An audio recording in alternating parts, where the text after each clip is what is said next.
आइए मेरे प्यारे बच्चों, आपका फिर से स्वागत है एक नए क्वेश्चन के साथ एप्लीकेशन ऑफ ट्रिगो के। ठीक है, देखिए क्वेश्चन क्या है बच्चों। कह रहा है the angle of elevation of top क्या हो। देखिए फिर से एंगल ऑफ एलिवेशन, बेटा जब भी एंगल ऑफ एलिवेशन की बात होती है वो हमेशा नीचे से ऊपर की तरफ बनता है।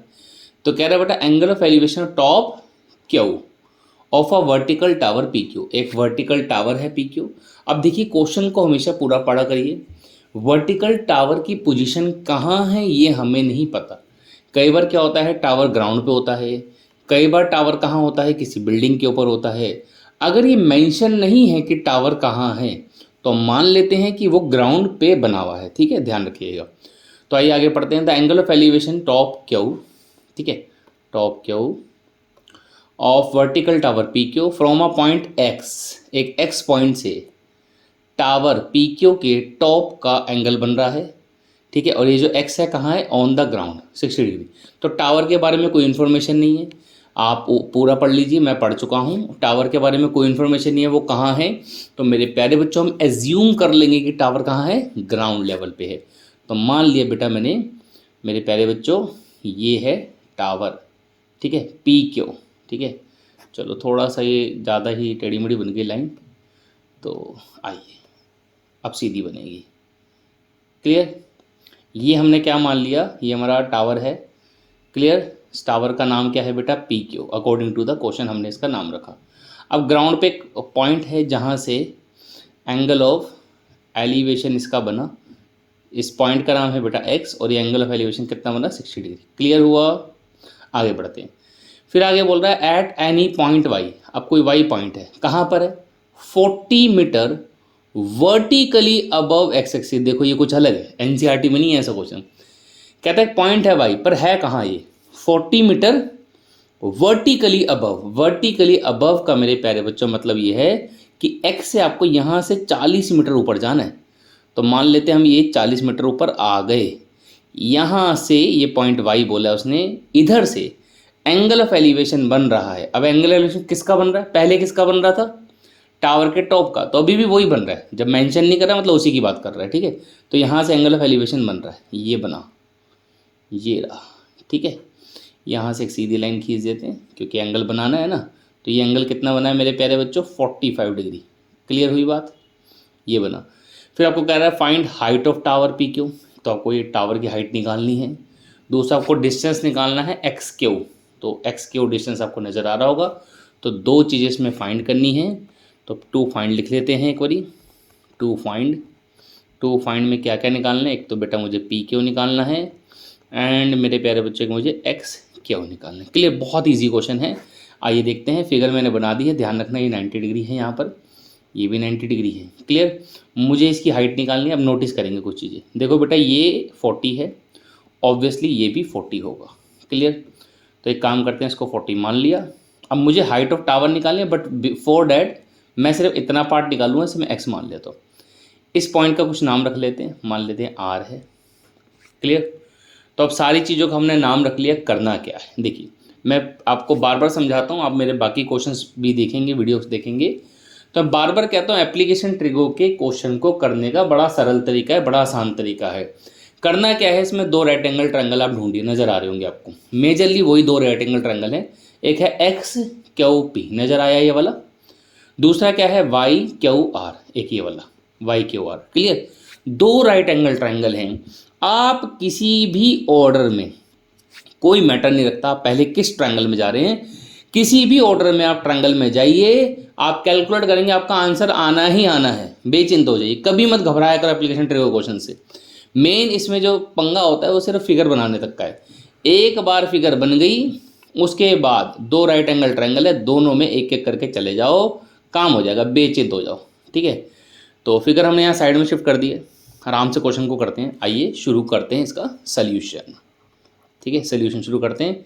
तो किसी भी ऑर्डर में, मैंने बोला आपको, मैं भी किसी भी ऑर्डर में जा रहा हूँ, तो मैं काम करता हूँ, पहले मैं जा रहा हूँ in triangle x Q R, मैं इसमें चला गया। एक्स क्यू आर ट्राइंगल में मेरे प्यारे बच्चों मैंने लगाया 1045 डिग्री। ठीक है, देखो ये ट्रिग्नोमेट्री वैल्यूज़ है ना, इनको प्लीज़ आप जरूर याद रखिए। ठीक है, तो इससे आपका काम आसान हो जाता है। परपेंडिकुलर मेरे प्यारे बच्चों क्यू आर है और बेस कितना है, वाई आर। tan 45 डिग्री की वैल्यू आपको पता होगी 1 होती है। ये x है तो यहाँ से मुझे वाई आर मिल गया, तो वाई आर मेरा कितना हो गया, ये मेरा x हो गया। ये तो बड़ी ऑब्वियस सी बात है। देखो ये जो वाई आर जो होगा वही एक्स पी भी होगा, दोनों सेम होंगे, दोनों में कोई फ़र्क तो होगा नहीं। ठीक है, तो ये चीज़ का ध्यान रखना है आपने, जो वाई आर है और एक्स पी है दोनों सेम है। आइए चलते हैं नेक्स्ट ट्रायंगल में। नेक्स्ट ट्रायंगल मेरा कौन सा है, in triangle x Q P. X Q P में जाएंगे मेरे प्यारे बच्चों, यहाँ लगाएंगे tan 60 degree which is perpendicular by base. Again perpendicular मेरे प्यारे बच्चों क्या है, क्यू पी, और बेस कितना है एक्स पी। tan 60 की वैल्यू आपको पता होगी, नहीं पता तो याद करिए, √3 होती है।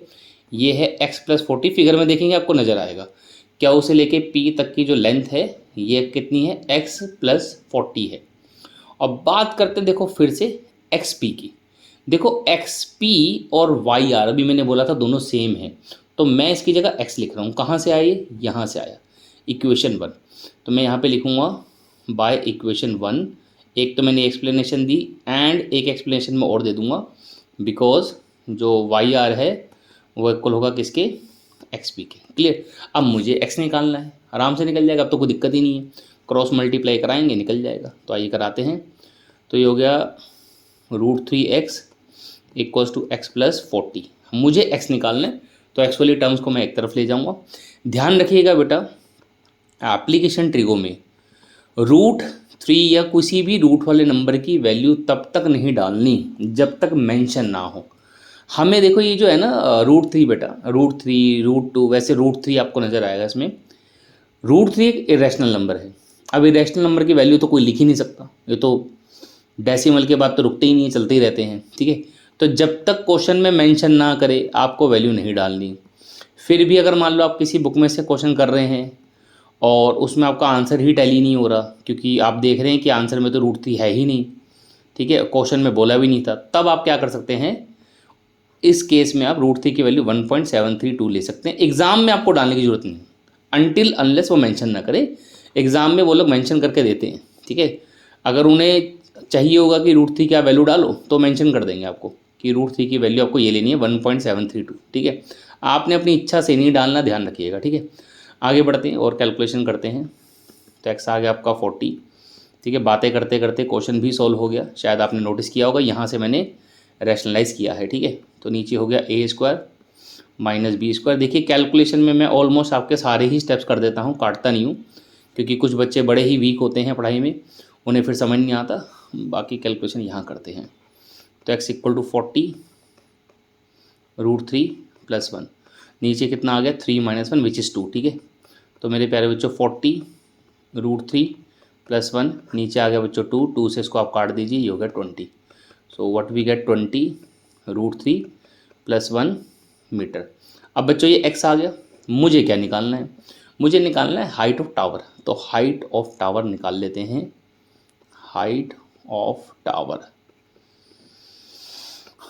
हाइट ऑफ टावर है बेटा मेरी QP, और बात करें QP की तो QP है x+40। फिगर में देखिए आपको सब समझ में आ गया, QP कितना है x+40। x में निकाल चुका हूँ, डेट इज़ 20 √3 + 1, और ये कितना है मेरे पास 40 है। अब आप देखेंगे इसमें और इसमें क्या कॉमन है, 20 कॉमन है, 20 आप कॉमन ले लो, बड़ा सा ब्रैकेट लगाओ, ये हो गया √3 + 1, और जब मैंने 20 कॉमन लिया तो ये 2 बन जाएगा। ठीक है, अब ये 2 + 1 कितना हो गया, दिस बिकम्स √3, सॉरी 3 तो ये हो गया इतना। So this is height of tower. अब आप कहें सर हमारा आंसर मैच नहीं हो रहा, तो आंसर मैच करने के लिए मैं आपको बता चुका हूँ, √3 की वैल्यू 1.732 ले लेंगे, आंसर आ जाएगा। इस क्वेश्चन में एक चीज़ और भी मांगी थी, एक्स से लेके क्यू तक की लेंथ मांगी थी। अब ये कैसे निकालेंगे, बहुत आसान है। देखिए मेरे पास ये आ चुका है परपेंडिकुलर, मुझे निकालना है एक्स से लेके क्यू तक की लेंथ। एक्स से लेके क्यू तक की लेंथ यहाँ पे हाइपोटेनस का काम कर रही है, तो एक ऐसा रिलेशन ढूंढो जिसमें परपेंडिकुलर और हाइपोटेनस का रिलेशन हो। तो परपेंडिकुलर हाइपोटेनस भैया किस में होता है, इतना तो पता होगा, परपेंडिकुलर हाइपोटेनस किस में होता है, साइन में। ठीक है, तो मैंने यहाँ पे क्या लिखा, पहले नेक्स्ट लिखते हैं, यहाँ पे नेक्स्ट मैंने यहाँ पे लिखा sin 60 डिग्री। तो परपेंडिकुलर बाय हाइपोटेनस, परपेंडिकुलर क्या है यहाँ पे QP, हाइपोटेनस कितना है XQ। ठीक है, चलो अब मैंने फिगर में से देख के सब कुछ लिख लिया, इसको वापस जूम कर लेते हैं, आराम से कैलकुलेट करेंगे। साइन 60 का वैल्यू होता है मेरे प्यारे बच्चों √3/2। बात करें क्यू पी, तो क्यू पी मैंने यहाँ पे निकाला है, आप देख सकते हैं ये रहा क्यू पी, इसकी वैल्यू ये रही। तो मैं यहाँ से वैल्यू डाल दूंगा, दैट इज़ 20, अंदर है √3 + 3, और मुझे एक्स से लेके क्यू तक की वैल्यू निकालनी है। क्लियर, बहुत सिंपल है। आइए क्रॉस मल्टीप्लाई कराते हैं। एक्स क्यू उधर चला गया, सामने आ गया, ये 2 उधर जाएगा तो इसको बनाएगा 40, अंदर ब्रैकेट में मेरे पास है √3 + 3, और ये वाला जो √3 है ये यहाँ आ जाएगा नीचे इस तरफ, तो ये हो गया √3। अब क्या करें, देखो इस ब्रैकेट में आप नोटिस करेंगे कुछ कॉमन है। क्या कॉमन है? √3 कॉमन है, तो √3 मैंने कॉमन लिया, अंदर बच गया मेरे पास 1 + √3, और नीचे मेरे पास पहले से ही एक √3 है, मैंने इसको काट दिया। फिर से मेरे प्यारे बच्चों, अगर आपको लगता है आपका आंसर मैच नहीं हो रहा, आप √3 की वैल्यू डालिए, आंसर मैच हो जाएगा। आंसर वैसे यही है। क्लियर, आई होप आपको समझ आ गया होगा। अगर आपको वीडियो अच्छी लगी मेरे प्यारे बच्चों, तो वीडियो को लाइक करिए, चैनल को सब्सक्राइब करिए, और अपने दोस्तों के साथ वीडियो को शेयर करना ना भूलें। Thank you so much.